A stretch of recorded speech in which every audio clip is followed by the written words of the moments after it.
And here with us now is Democratic Congressman Rob Menendez of New Jersey. Congressman, you've been here listening to all of that. What's your reaction?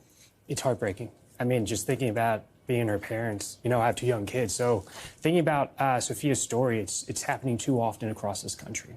And it's completely separate from what the president said he would do upon taking office. He had spoken only about criminals that were dangerous to our community. Sophia is not dangerous to anyone. And if we believe in each individual life, then we should give her the opportunity to have the medical care that she needs here, and to give her parents the opportunity to raise a healthy child.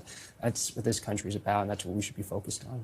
We've been covering individual stories here on this show the last couple of days that each have its own little, I think, element that tugs at the human heartstrings.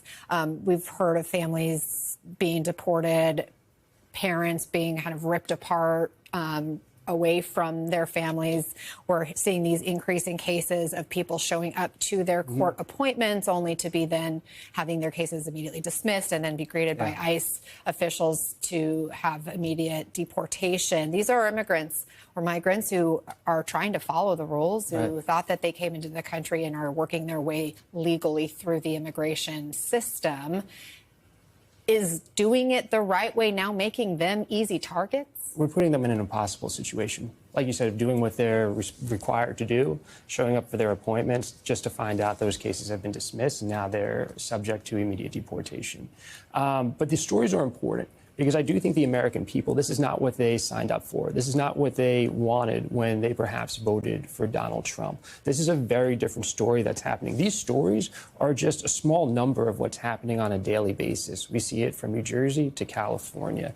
And we're ripping communities apart. We're ripping families apart. And I don't think that's what Americans want or believe we should be doing in this moment. We have a broken immigration system. We need to fix it. But these stories, these individuals, people like Sophia, should not be the consequence of us having failed to take action at the federal level and watching this administration doing what it's doing to just far too many individuals. Is there anything that you think would be a tipping point that would change the administration's approach? I mean, it's just inhumane at this point. There's just too many stories that we've heard. This is a purposeful decision that they've made, and they're making these types of decisions on a daily basis across the country.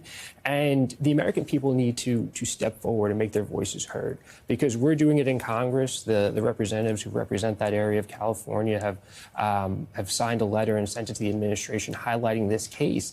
But collectively, we have to say that this is not reflective of our American values, and that we can do better. We can enforce our immigration laws without having things like taking Sophia away from her medical providers. So we need people to speak up and say that this isn't right and that we need to do better. You have a fairly large migrant population within the district that you serve in New Jersey. What's your reaction to the Supreme Court ruling that just came down this hour that is going to allow the Trump administration to revoke the status, the protected status of about 500,000 people? Yeah, so when you look at the parole program, it's important for people to know that these people were screened, that they have a sponsor here in the United States, right? And they largely go into these communities and immediately contribute and start laying their roots there. And they were given an assurance by the Biden administration that they would have 2 years, right, because of what's happening in their home countries. To take that away so quickly is not just upends their lives, but upends all the communities that they're a part of.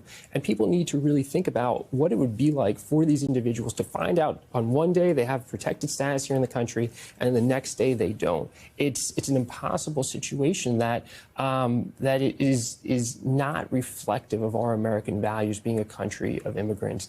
And it's going to be immensely problematic, not just for those individuals, but the communities that they're a part of. You went to an ICE facility in Newark, New Jersey, and by now it's video that's been probably seen around the world, the confrontation with some ICE officials. Now, one of your colleagues, Congresswoman LaMonica McIver, is facing actual charges. DOJ, I know, has threatened you and another Congresswoman who was there, Bonnie Watson-Coleman, of possible charges as well. What more can you tell us about that situation? Have you had additional conversations with the DOJ since that moment? Yeah, I mean, the lines of communication have been open. They've clearly moved forward with charging Congresswoman MacIver. But what's important for the American people to know is that this was a clear act of intimidation. We had done these types of unannounced oversight visits twice before at the Elizabeth Detention Center. It was our first time doing it at Delaney Hall. But we have a legal right to do so. Both Republican and Democratic members do these types of oversight visits. Having over 20 armed ICE HSI officers come confront us was meant to intimidate us, was meant to silence us. And I think what's important for the American people to think about is if they can do that to members of Congress, what are they doing on a daily basis in all of our communities? Because when they ask themselves that question, I think people will come to the conclusion that no one is safe in Trump's America. Congressman Rob Menendez, thank you very much Thank you for coming having me. in. Thank you. Appreciate it.